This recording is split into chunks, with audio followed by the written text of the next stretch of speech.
You're related, you're making noise. To talk a bit about me, my name is Ismail. I'm from Morocco. Do we have? Okay.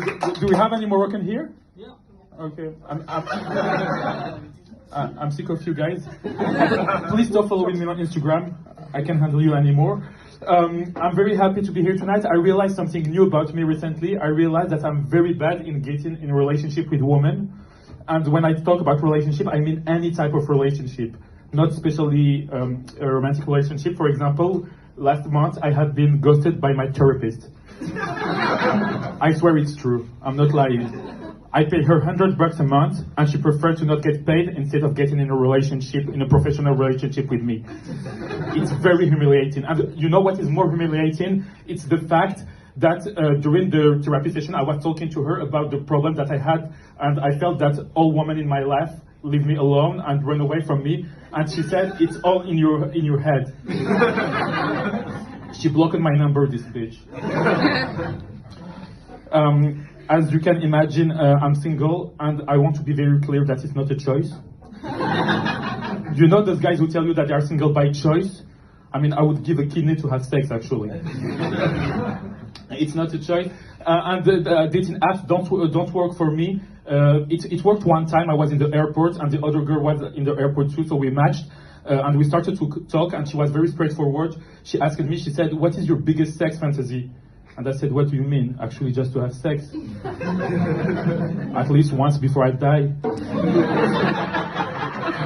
So I know how it feels." And she said, "Oh, okay, I understand, but do you think that I'm your type of girl?"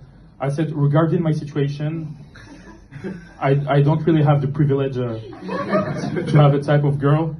I mean, it's so bad my sister is not in town." You guys are so conservative.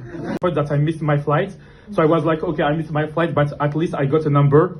But then her boarding time came, and she was going to Melbourne, like Australia, like you. She was living in Australia, so I got a number from a girl that I would never see again. So this is how bad I am with women. And then I took another flight, and I arrived in Michigan. It was my first time in the US, and when I arrived in the US, I had to fill a form, and they asked me about my race. I was like, am I in the US or in Nazi Germany?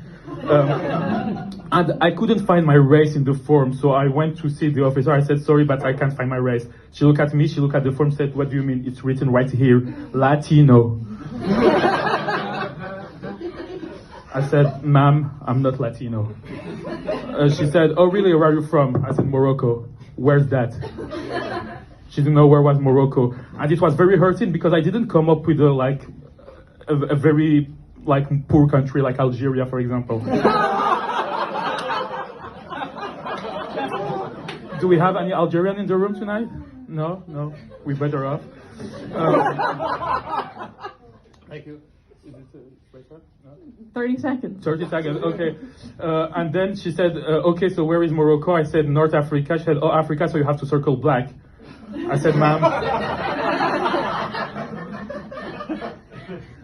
She said, "Okay," so she went, she checked with her colleague, she came back, she said, "Okay, I checked with my colleague, you're white."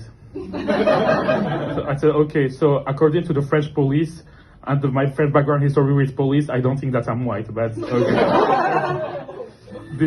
That was my time, thank you very much.